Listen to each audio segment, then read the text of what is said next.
Hello students, स्वागत है आप सभी का देशभक्ति पाठ्यक्रम के एक और नए वीडियो में। और आज हम जानेंगे देशभक्त क्रांतिकारी मुर्मू ब्रदर्स यानी कि सिद्धो मुर्मू और कान्हो मुर्मू के बारे में। बात 1855 के संथाल विद्रोह की है।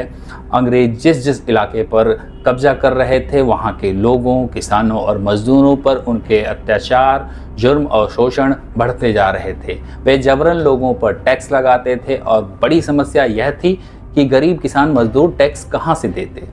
इसी के खिलाफ आवाज़ उठनी शुरू हुई और अंग्रेजों के खिलाफ देशभक्त लोग जगह जगह लामबंद होने लगे। ऐसी ही एक लड़ाई सिद्धो मुर्मू और कान्हो मुर्मू भाइयों ने, जिन्होंने अंग्रेजों के द्वारा थोपी गई साहूकारी व्यवस्था के खिलाफ हथियार उठाए और उसका मुंह तोड़ जवाब दिया। साथ ही हंसते हंसते अपनी मातृभूमि के लिए फांसी के फंदे को गले लगा लिया। संथाल परगना पहाड़ियों और जंगलों से घिरा हुआ क्षेत्र है। इस इलाके में रहने वाले पहाड़िया और संथाल जनजाति के लोग और अन्य निवासी खेती बाड़ी करके जीवन यापन करते थे। ईस्ट इंडिया कंपनी ने टैक्स बढ़ाने के मकसद से जमींदारों की एक फौज तैयार कर दी। वहां के निवासियों से जबरन टैक्स वसूलने लगे। टैक्स देने के लिए उन लोगों को साहूकारों से कर्ज लेना पड़ता और साहूकारों के अत्याचारों को भी सहना पड़ता था। इससे लोगों में असंतोष की भावना फैल गई। सिद्धो, कान्हो और उनके दो और भाइयों चांद और भैरव ने लोगों के इस असंतोष को एक आंदोलन में बदल दिया। इस आंदोलन की शुरुआत आज के झारखंड राज्य के भोगनाडीह नामक स्थान से हुई, जहां सिद्धो और कान्हो ने एक सभा बुलाई। यहाँ सैकड़ों गांवों से हजारों की संख्या में आदिवासी पहुंचे। इसी सभा में यह घोषणा कर दी गई कि यह अब से कोई टैक्स नहीं देगा।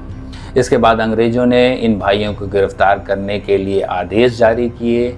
जिस दरोगा को इन भाइयों को गिरफ्तार करने के लिए भेजा गया था, संथाली भाइयों ने उसको ठिकाने लगा दिया। इस दौरान सरकारी अधिकारियों में भी इस आंदोलन को लेकर भय पैदा हो गया था। आंदोलन को दबाने के लिए अंग्रेजों ने इस इलाके में सेना भेज दी और जमकर आदिवासियों की गिरफ्तारी की गई। ब्रिटिश सेना ने विद्रोहियों पर गोलियां बरसाना शुरू कर दिया। एक ओर से तीर चल रहे थे तो दूसरी ओर से गोलियां, पर फिर भी इन दोनों भाइयों के नेतृत्व में आदिवासियों ने अंग्रेजों का डटकर मुकाबला किया। जब तक एक भी आंदोलनकारी जिंदा रहा, वह लड़ता रहा। इस युद्ध में करीब 20,000 आदिवासियों ने अपनी शहादत दी। ब्रिटिश अधिकारियों ने इन बहादुर भाइयों को गिरफ्तार करने के लिए सिद्धो और कान्हो के करीबी साथियों को पैसे का लालच दिया और यही वो कमजोरी थी जिसके कारण दोनों भाइयों को गिरफ्तार कर लिया गया। 26 जुलाई को दोनों भाइयों को भोगनाडीह गांव में खुलेआम एक पेड़ पर टांगकर फांसी की सजा दे दी गई, पर उनके चेहरे पर डर नहीं बल्कि गर्व का भाव था। दोनों ने हंसते हंसते अपनी मिट्टी के लिए अपनी जान कुर्बान कर दी।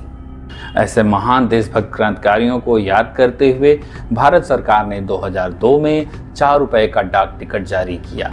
सिद्धो कान्हो मुर्मू विश्वविद्यालय की स्थापना हुई और रांची में एक मेमोरियल पार्क भी स्थापित किया गया। तो ऐसे थे हमारे देशभक्त क्रांतिकारी और सच में हमें इनके जैसा बनना चाहिए। धन्यवाद।